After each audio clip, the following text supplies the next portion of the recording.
Hi there, this is Daniel from Guroo Learning.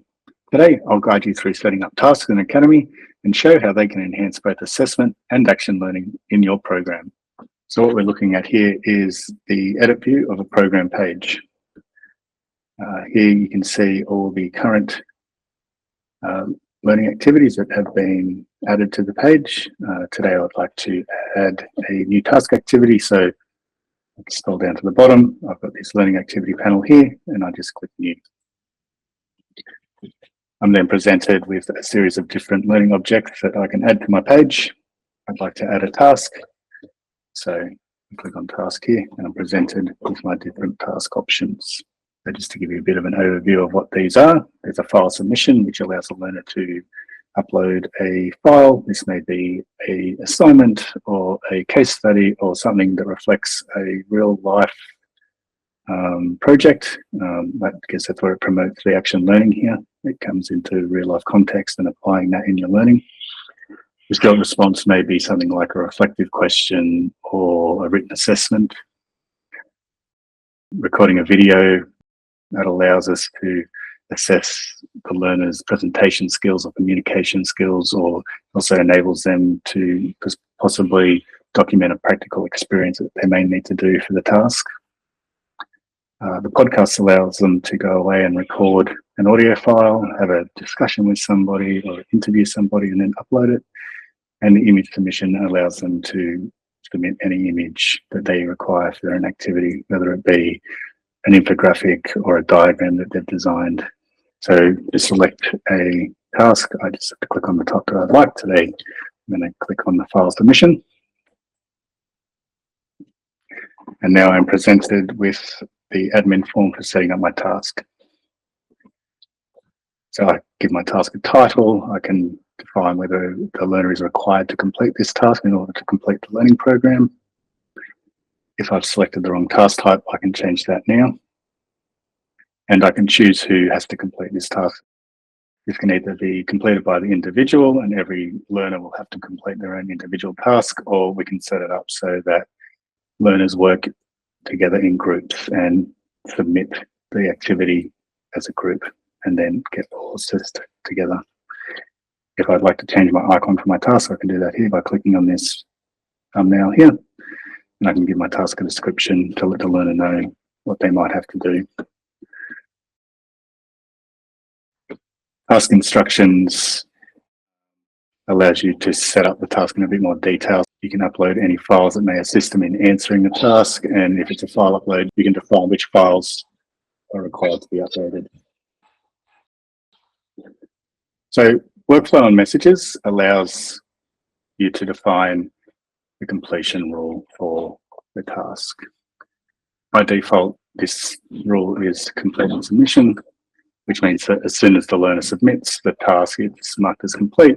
This works well for reflective activities.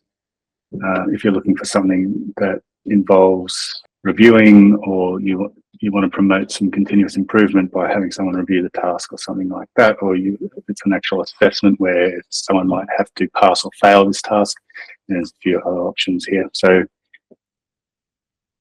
in terms of ease of setting something up, we have a predefined one here, which is called successful, not yet successful, or unsuccessful. This allows the reviewer to have 3 different outcomes when they're reviewing. So they can either say that it's successful, it's not yet successful, and the learner needs to reattempt this task, or they can say, no, this learner has not reached the benchmark for satisfactory of this task, and they are unsuccessful, and therefore they have failed this task. And that's a bit more of a terminal outcome. We can then define who the reviewer is for this task. So if the program has coaching enabled, it could be the coach or it could be the program facilitator. So once you've defined the completion rules, you can come in and you can set up the outcomes. So at the top here, you can define how many attempts a learner has at this task. So by default, they have unlimited attempts. Or you can limit the attempts. So it's up to the reviewer's discretion whether or not they allow the learner to exceed this attempt limit. It's not hard, but it's more of a guide.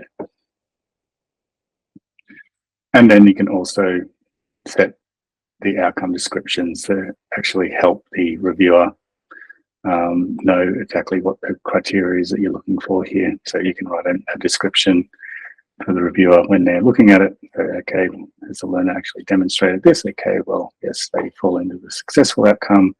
Or maybe if they haven't reached it yet, they then get to choose, they're not yet successful, I'd like them to have another attempt. Or you can say, no, they haven't met the benchmark, they fail.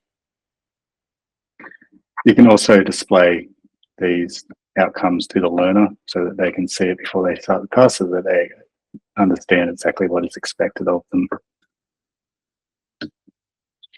If these three outcomes don't suit your needs, then you can create your own custom outcomes and come down here and you can redefine exactly what those outcomes are.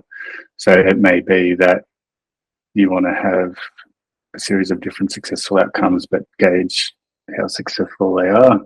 So you could have pass to high distinction or whatever you like, or maybe you just don't like the labels of the other ones. So you can set your outcome label, you can set the description and criteria here, and you can have as many successful and unsuccessful outcomes as you'd like.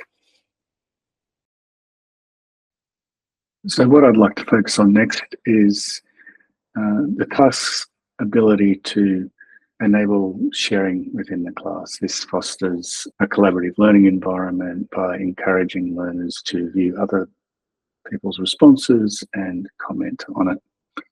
There's a few settings here. We can allow learners to opt out if they choose not to share their response by selecting this setting here. And we can also try and encourage facilitator commenting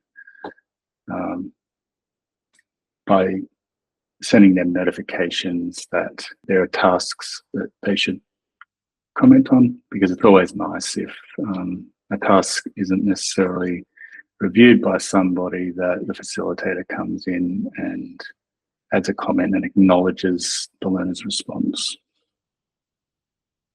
So this is all I have today on setting up tasks. Hope you find this useful. Thanks for watching.